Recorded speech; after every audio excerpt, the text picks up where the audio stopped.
when it comes to the Lord, it is a do or die love. 33rd week in ordinary time, 18th of November, Thursday reflection.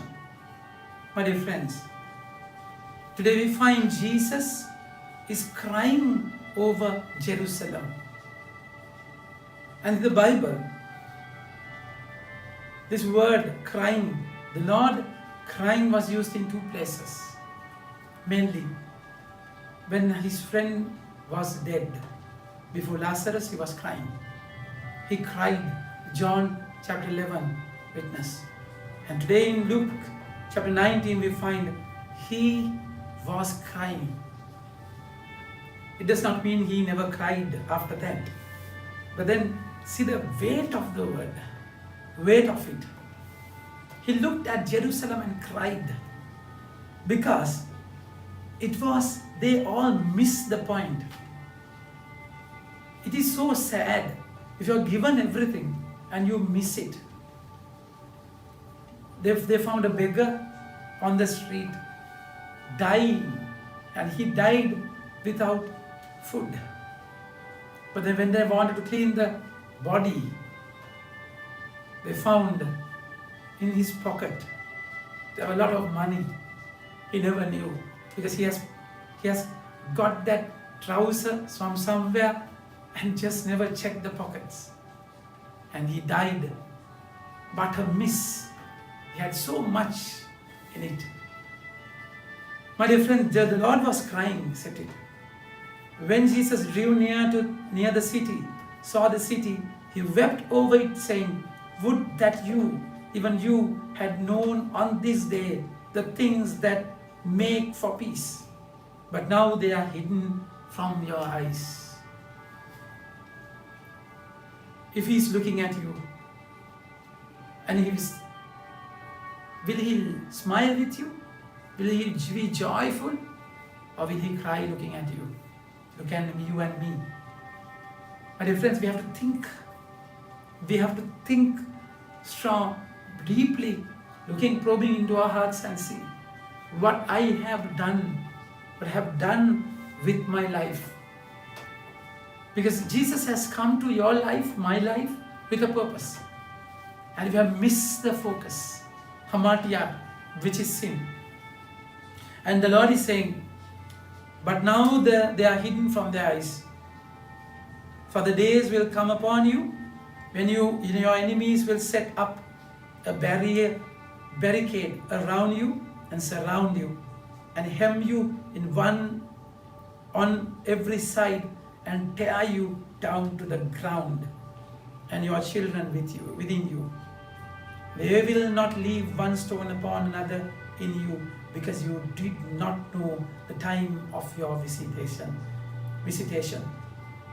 And see, my dear friends, so polite destination, our life can be so dangerously destroyed if we don't have our standards properly. If we don't have our principles properly, have our margins properly, demarcations properly, we cannot compromise with sin. Never. That's exactly why we find in the first reading, book of Maccabee. Maccabee, which means hammer. They were so much persecuted. The persecution was so much. And they were pressed, surrounded, and attacked terribly. And that's how the king's officers who were enforcing the apostasy came to the city of Modane to make them offer sacrifice. So they were forcing apostasy. Apostasy is going against the faith. You have pagan gods. You have idol worship. So they were forcing it because it's a pagan territory, pagan control. But then it was so dangerously destroying. You go against Yahweh means, which is dangerous, but yet people were attracted. So this is the carnal side of the sin. Selfish, greedy desire of sin. That's why many of the Israel came to them. And Mattathias and his sons were assembled. So, Mattathias is a leader, and he had influence. So he also saw what's happening, but he never betrayed himself, my dear friends. So what happened? They said, the king's officers spoke to Mattathias and as follows: "You are a leader, honored and great in this city, and supported by sons and brothers. Now be the first to come and do what the king commands, as all the Gentiles and the men of Judah and those who are left in Jerusalem have done." So this is the mob, isn't it? This is a public opinion, popular notion. Exactly, it does not matter whether what others do. You have to have your standards right. Focus proper. That's exactly why Jesus came. Jesus came, and think about Noah, and the whole crowd were merrymaking when he had to make the ship, ark. They were merrymaking, and he was making the ark. And that's exactly our calling. You cannot go by the popular pressure. No, it should be different. You have to go against the current. When Lot was called out of the city, everyone, they were having a tamasha of lust. They were lost in their greed and flesh. But then they heard the voice of the Father, voice of Yahweh. That's exactly what should be done, what should happen in our lives. So you are a leader, honored and great, the city. So then you and your sons will be numbered among the friends of the king, and you and your sons will be honored with silver and gold and many gifts. Of course, when you go against the Lord, there is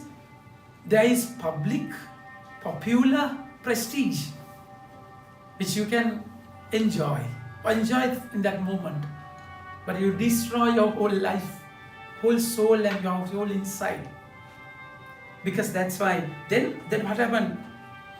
I and my sons, then even for all the nations, Mattathias answered and said, loud voice, even if all the nations would live under the rule of the king, obey him, they have chosen to do these commandments, departing each one from the religion of his fathers, yet I and my sons and my brothers will live by the covenant of our fathers. That was strong, isn't it? You have to have that boldness in your faith. It can be difficult. But then if you want to stay with the Lord, you have to take this hard decision. You have to pay a price for that. So what happened? When Mattathias saw it, he burned with zeal and his heart was stirred. He gave vent to righteous anger. He ran and slaughtered him upon the altar, and at the same time he killed the king's officer who was forcing them to sacrifice, and he tore down the altar. Thus he burned with zeal for the law. And then he shouted. Then Mattathias cried out in the city with a loud voice, saying, let anyone who is zealous for the law and supports the covenant come with me. And he and his sons fled to the hills and left all that they had in the city. Then many who seeking righteousness and justice went down to the wilderness to dwell there. They had to leave everything and went to the wilderness to be alone with the Lord. So we need to withdraw from this world sometimes, to be in the wilderness, to be with the Lord and enjoy the bliss. You have to pay a price for this, remember. Amen. May God bless you.